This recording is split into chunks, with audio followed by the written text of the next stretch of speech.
کو ایک کونے پر بیٹھ کر لڑا رہا ہے اور اپنے آپ کو سپر پاور دکھانا چاہتا ہے، پوری دنیا پر قبضہ کرنا چاہتا ہے۔ نبی کریم صلی اللہ تعالی علیہ وسلم کے ولادت سے پہلے بھی دنیا کے اس طرح کے حالات تھے کہ ایک رومن امپائر اور ایک پرشین امپائر پوری دنیا پر یہ قبضہ کرنا چاہتے تھے۔ عربوں کے یہاں کوئی اپنی حکومت نہیں تھی، بعض لوگ پرشین امپائر کے انڈر میں رہ کر کام کر رہے تھے اور بعض لوگ رومن امپائر کے انڈر میں رہ کر کام کر رہے تھے۔ عربوں کے یہاں سرداری چلتی تھی، عربوں کے یہاں کوئی اپنی حکومت نہیں تھی، لیکن ان دونوں سپر پاور طاقتوں کے انڈر رہ کر وہ کام کرتے تھے میرے عزیزوں، میرے دوستوں، اور یہ سپر پاور بننے کی وجہ سے پوری دنیا میں جنگیں ہوا کرتی تھی۔ یہ اس وقت کے دنیا کے سیاسی حالات تھے۔ مذہبی حالات کیا تھے؟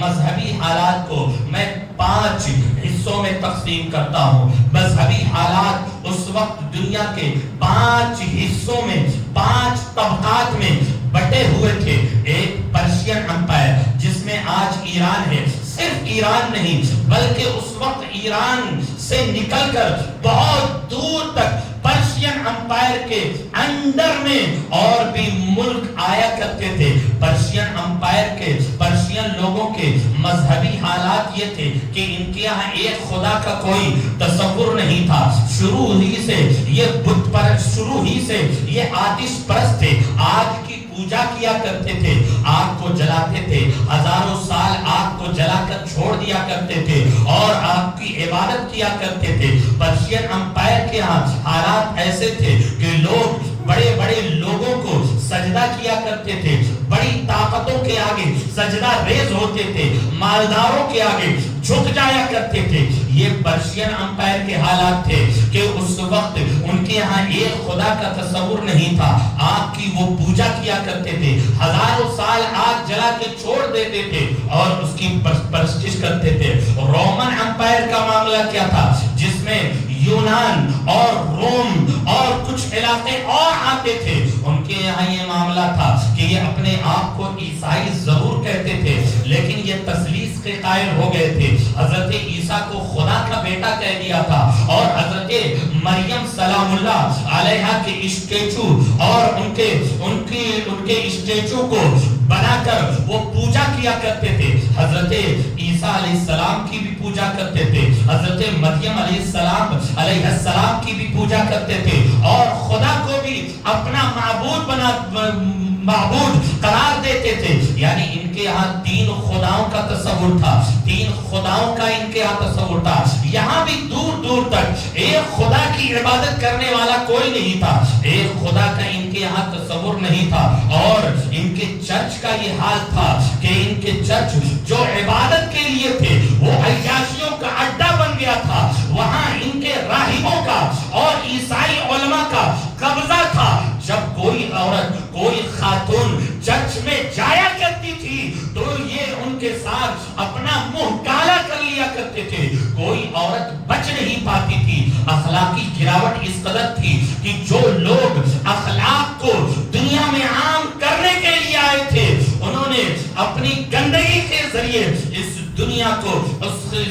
کو اپنے گندگی کے ذریعے بھر دیا تھا اور جو عبادت گاہیں تھی وہ عیاشیوں کا اڈا بن گئی تھی اور ان کے جو علماء تھے، راہب تھے، خود عیاشیوں میں مبتلا تھے۔ ایک طرف پرشین امپائر جہاں ایک خدا کا تصور نہیں تھا، وہ آگ کی پوجا کیا کرتے تھے، یہ مذہبی حالات ہے اللہ کے رسول صلی اللہ تعالی علیہ وسلم کے ولادت سے پہلے۔ اور ایک طرف رومن امپائر جہاں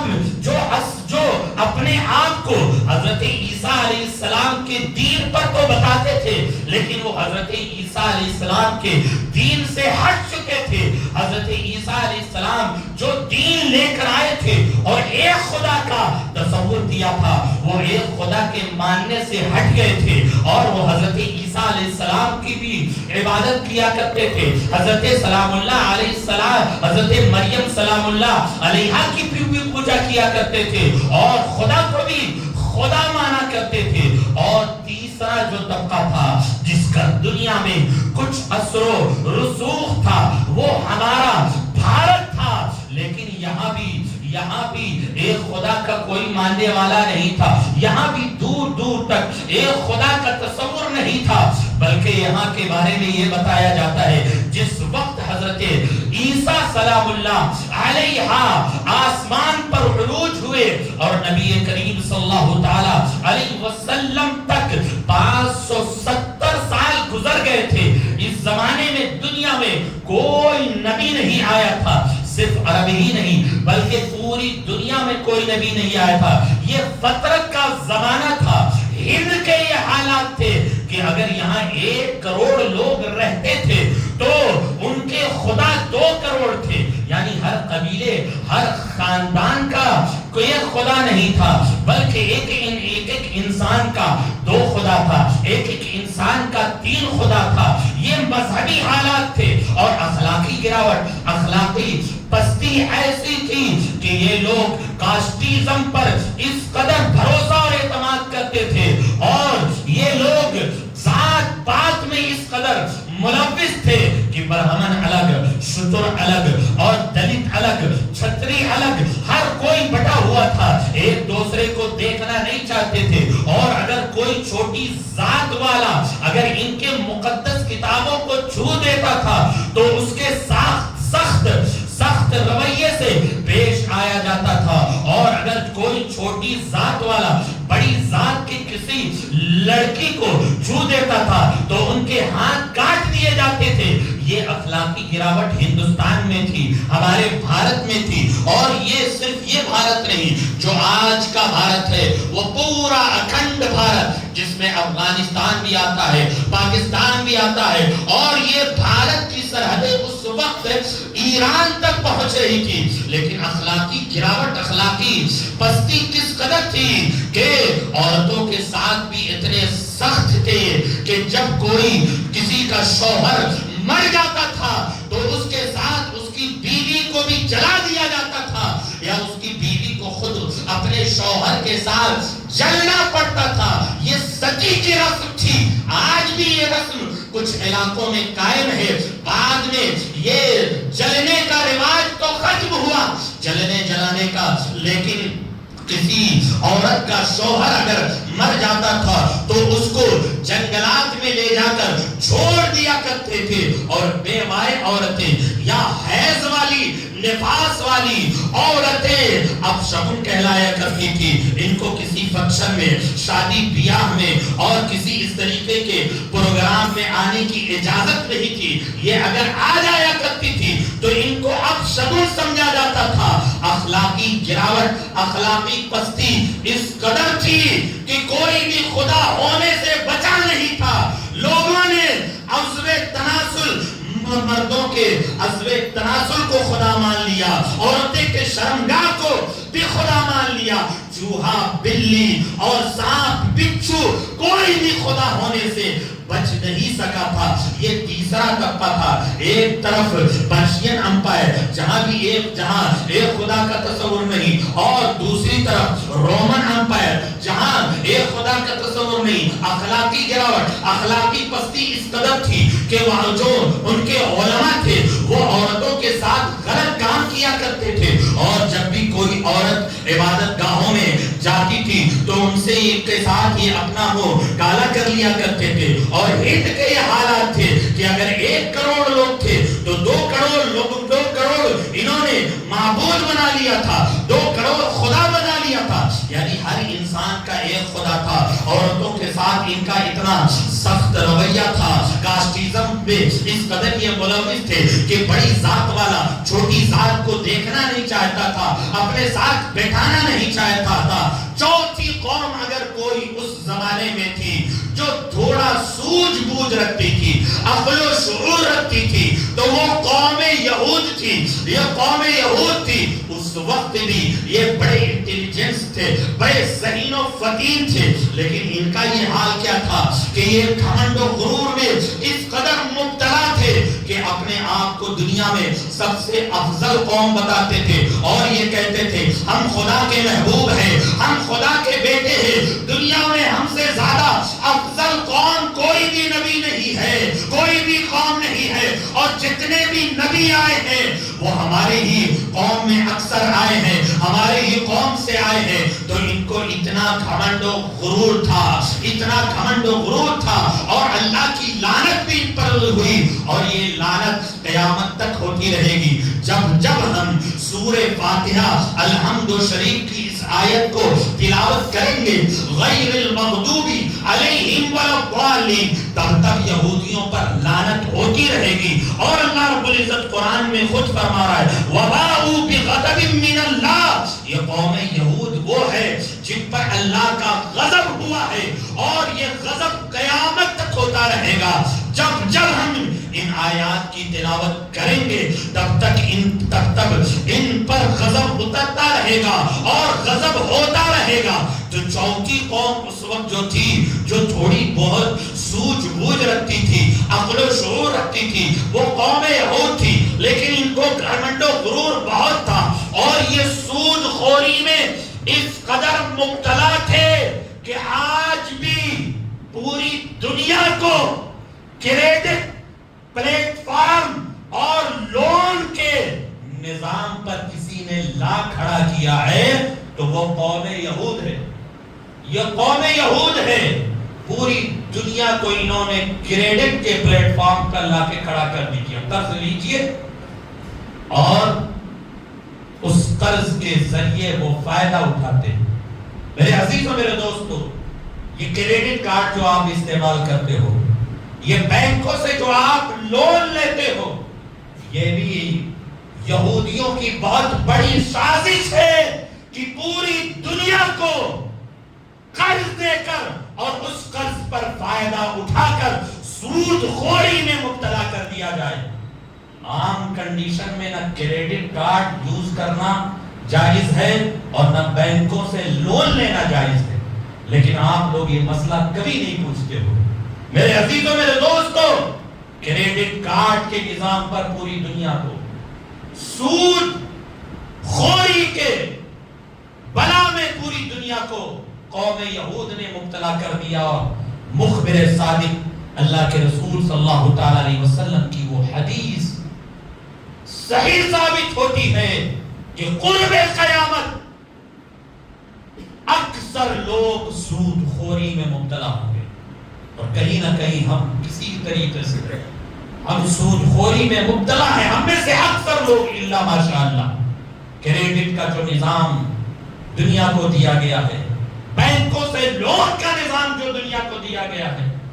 قرض دے کر اس پر نفع اٹھانا، فائدہ اٹھانا، بینک بھی تو یہی کر رہا ہے۔ عام آدمی سے آپ قرض لیجئے اور اس پر وہ نفع اگر کماتا ہے تو وہ ناجائز و حرام ہے، وہ سود ہے۔ تو پھر بینکوں سے جو آپ کو لون مل رہا یا کریڈٹ کارڈ پر جو آپ انٹریسٹ دے رہے، عام کنڈیشن میں نہ کریڈٹ کارڈ کا استعمال جائز ہے، نہ بینکوں سے لون لینا جائز ہے۔ میرے عزیزوں، میرے دوستو، یہ چوتھی قوم تھی اس وقت، قوم یہود، جو سود خوری میں اس قدر مبتلا تھی اور ان کو اتنا گھمنڈ و غرور تھا کہ پوری دنیا کو انہوں نے سود خوری کے نظام پر لا کر کھڑا کر دیا۔ اور پانچویں قوم جو نکل کر آتی ہے وہ عرب کی سرزمین پر آل اسماعیل تھے، لیکن ان میں بھی اخلاقی گراوٹ اس قدر آ گئی تھی اور گندگی ان کے گھر گھر اس قدر گھس چکی تھی کہ انہوں نے اپنے ہاتھوں سے معبودوں کو تراشنا شروع کر دیا تھا، اور ان کے یہاں بھی ایک خدا کا تصور نہیں تھا، حتیٰ کہ خانہ کعبہ جو اس وقت وحدانیت کا سینٹر، مرکز کہلاتا تھا، جہاں سے پوری دنیا کو ایک خدا کے عبادت کا تصور دیا جاتا تھا، اس وقت ان لوگوں نے خانہ کعبہ میں 360 بت رکھ لیے تھے، اور خانہ کعبہ کے چھتوں پر ہبل اور عزا جیسے بتوں کو لا کر رکھ دیا۔ اور حج کے ارکان میں یہ شامل تھا کہ جب بھی کوئی حج کرنے آئے گا تو ان معبودان باطلہ کی پوجا کرے گا، اور اخلاقی گراوٹ کا یہ حال تھا کہ یہ خانے کعبہ کا طواف ننگے ہو کر کیا کرتے تھے،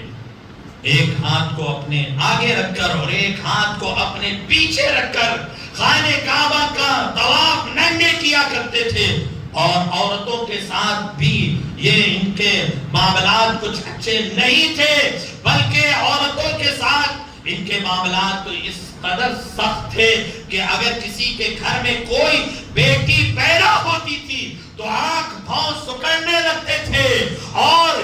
پیدا ہوتے ہی اس بیٹی کے گردن کو مروڑ دیا کرتے تھے، اور جب بھی کسی عورت کو حیض آتا تھا تو اس کا کھانا پینا الگ کر دیا کرتے تھے، جانوروں کی طرح کھانا پینا الگ کر دیا کرتے تھے، اس کے بستر کو الگ کر دیا کرتے تھے۔ یہ عورتوں کے ساتھ ان کا سخت رویہ تھا۔ شراب اس قدر عام تھی کہ 60 سال 70 سال پرانا یہ شراب پیا کرتے تھے۔ تقریباً عرب میں ہر گھر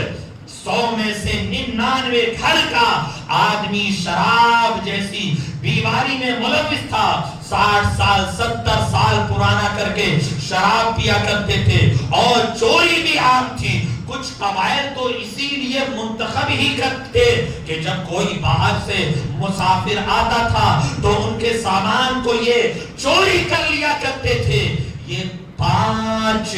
طبقات اس وقت دنیا میں تھے۔ ایک سیاسی حالات، رومن امپائر اور پرشین امپائر، جو نبی کریم صلی اللہ تعالی علیہ وسلم کے ولادت سے قبل یہ بڑی طاقتیں تھی۔ حضرت عیسیٰ سلام اللہ علیہ کو آسمان پر عروج ہوئے تقریباً 570 سال ہو گئے تھے، لیکن رومن اور پرشین میں حالات کیا تھے؟ پرشین اور رومن کے امپائر کے حالات یہ تھے کہ وہاں بھی ایک خدا کا تصور نہیں تھا، اور وہ پرشین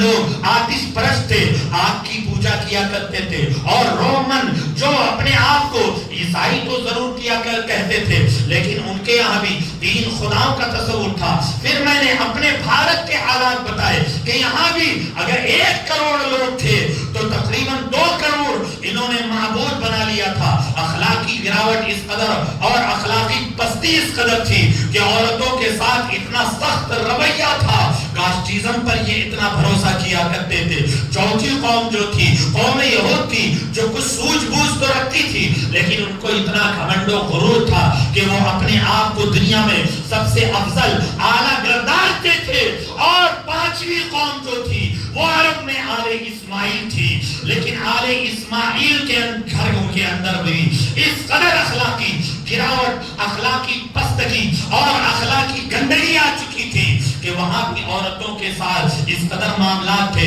کہ کوئی بچی اگر پیدا ہوتی تھی تو پیدا ہوتے ہی اس کے گردن کو مروڑ دیا جاتا تھا، اس کے گردن کو توڑ دیا جاتا تھا۔ زندہ وہ اپنی بچیوں کو زمین میں دفن کر کے پراؤڈ اور فخر محسوس کیا کرتے تھے۔ یہ دنیا کے حالات تھے۔ پوری دنیا میں ایک خدا کا تصور نہیں تھا۔ مجموعی طور پر، میجورٹی کے طور پر ایک خدا کے پیچھے چلنے والا کوئی نہیں تھا، ایک قائد کے پیچھے چلنے والا کوئی نہیں تھا، ایک امام کے پیچھے چلنے والا کوئی نہیں تھا۔ پوری دنیا میں کفر و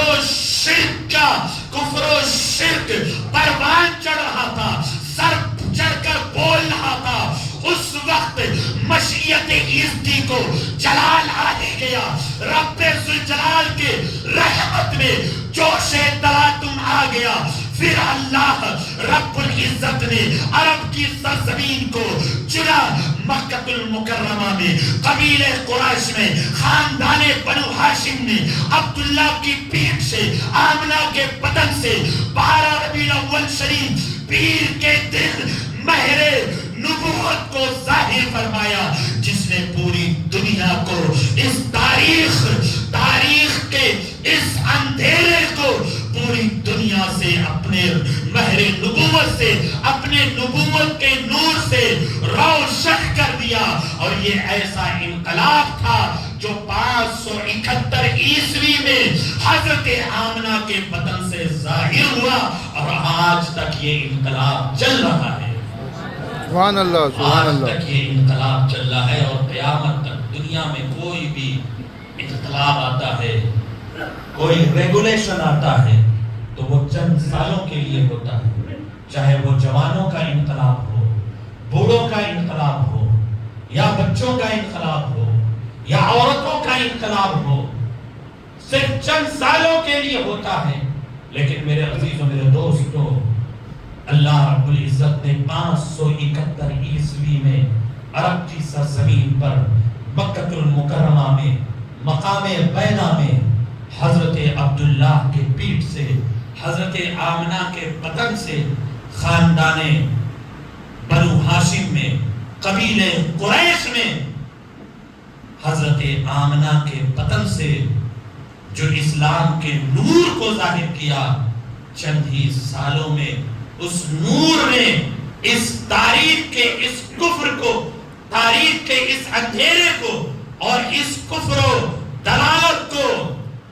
ایسا ختم کر دیا کہ شاعر کہتا ہے